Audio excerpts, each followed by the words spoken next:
The lunch rush was in full swing outside the corporate towers of downtown as 25-year-old Emma Collins wiped the sweat from her forehead and called out the next order. Her blonde hair was pulled back in a practical ponytail, and her white t-shirt showed the honest wear of someone who had been working the lunch shift at Sunrise Bites food truck for the past 4 hours. Emma had been running the family food truck for 2 years, ever since her father passed away and left her with both the business and the responsibility of caring for her younger brother, who was finishing his senior year of high school. The truck had been her father's dream, serving fresh, affordable meals to working people who needed good food at honest prices.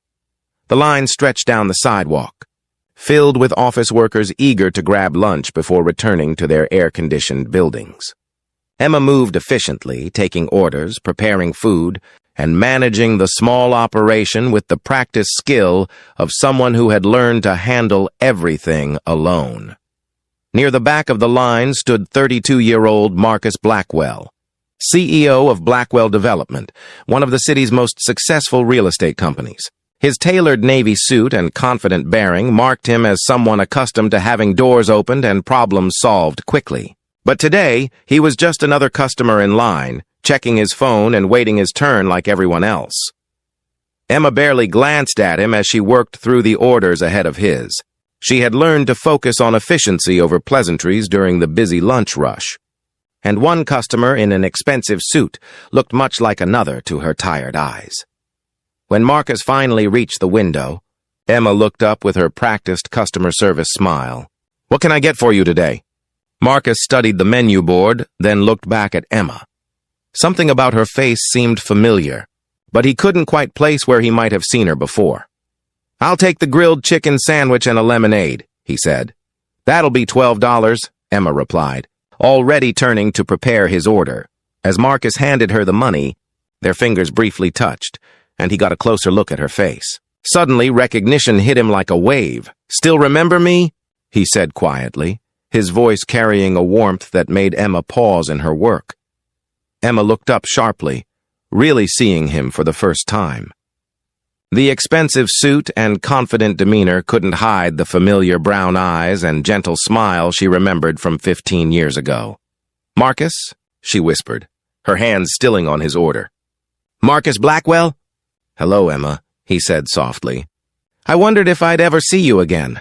The lunch line behind Marcus continued to grow, filled with impatient customers checking their watches, but Emma found herself transported back to their senior year of high school when Marcus had been not the successful CEO he was now, but a shy, awkward teenager who sat alone at lunch. Emma had been popular then, captain of the debate team and headed to college on a scholarship. But what Marcus remembered most about her wasn't her achievements or social status. It was the day she had sat down at his empty lunch table and asked if he wanted company. "You probably don't remember," Marcus said, glancing at the growing line behind him. "But you used to eat lunch with me when no one else would."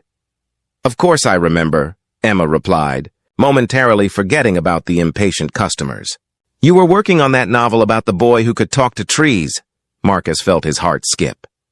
She did remember.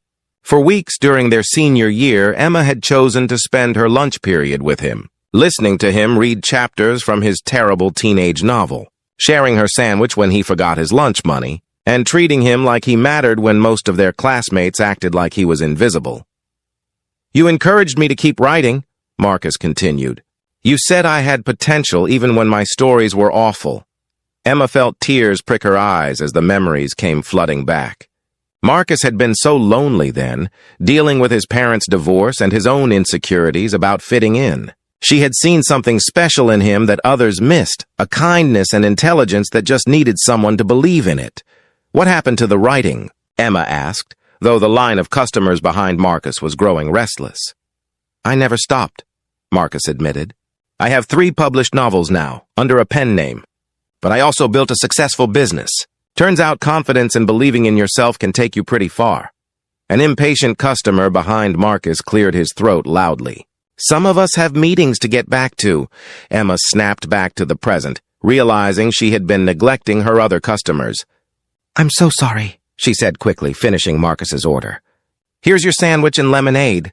Marcus took his food, But instead of leaving, he stepped aside and waited until Emma had worked through the entire lunch rush.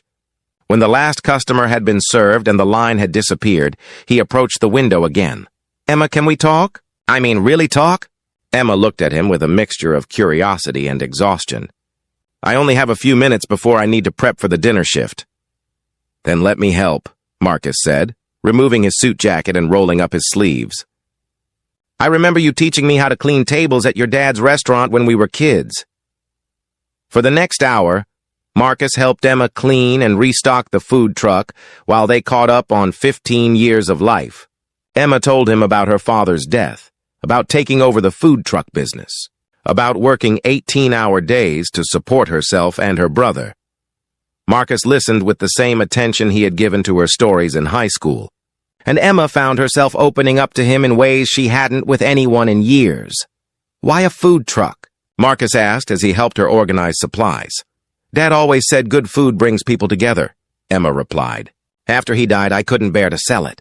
This truck represents his dreams, his belief that honest work and treating people well would always be enough." "And is it enough?" Marcus asked gently. Emma was quiet for a moment. "Some days barely. The permits, the health inspections, the competition from chain restaurants, it's all gotten harder. I'm not sure how much longer I can keep it going." Marcus felt something shift in his chest. Here was the girl who had believed in him when no one else did, now struggling to keep her father's dream alive while supporting her family. "Emma, I want to ask you something, and I need you to hear me out before you say no." Emma looked at him warily. "What?" "Blackwell Development has been looking into food service investments.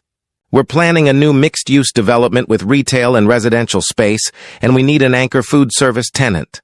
Marcus, I can't afford rent in one of your buildings. I can barely afford the permits for the truck." "You wouldn't pay rent," Marcus said quickly. "You'd be an equity partner. We provide the space, the equipment, the marketing support. You provide the vision, the recipes, the heart that makes this food special." Emma stared at him. "You want to go into business with me? I want to invest in someone I believe in, the same way you invested in me when we were 17 years old." "This isn't high school anymore, Marcus. This is real money, real responsibility." "You're right. It's not high school. In high school, you saw potential in an awkward kid who didn't fit in anywhere. Now I see potential in an incredible woman who's built a successful business while caring for her family and honoring her father's memory." Emma felt tears begin to fall. "Why would you do this for me?" "Because 15 years ago, you chose to sit at my lunch table when you could have sat anywhere else. You listened to my terrible stories and made me feel like I had something valuable to contribute to the world. That kindness changed the trajectory of my entire life." Marcus paused, looking out at the city skyline. "Success isn't just about making money, Emma. It's about using whatever resources you have to lift up the people who lifted you up. You gave me confidence when I had none. Now I want to give you the opportunity to expand your father's dream in ways he never could have imagined." 6 months later, Emma stood in the kitchen of Sunrise Cafe, the flagship restaurant of what had become a small chain of locations throughout the city.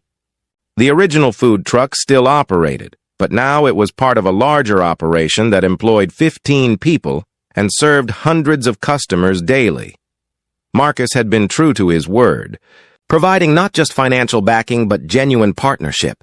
He handled the business development while Emma focused on what she did best: creating delicious food and building relationships with customers and employees. Her younger brother had graduated and was now attending college on a scholarship, proud to tell his friends that his sister was a successful restaurateur. The walls of the restaurant were decorated with photos from the food truck's early days, including one of Emma and her father standing proudly beside their dreams on wheels. Marcus still stopped by regularly, not as an investor checking on his returns, but as a friend who understood that the best partnerships are built on mutual respect and shared values. "You know," Emma said one evening as they closed the restaurant together, "I never thanked you properly for believing in me." "You thanked me 15 years ago," Marcus replied, "when you chose to see something worthwhile in a kid who couldn't see it in himself. Everything good that's happened since then started with your kindness." The food truck that had once been a symbol of struggle had become the foundation for success, But more importantly, it had become proof that kindness planted in youth can grow into opportunities that transform entire lives.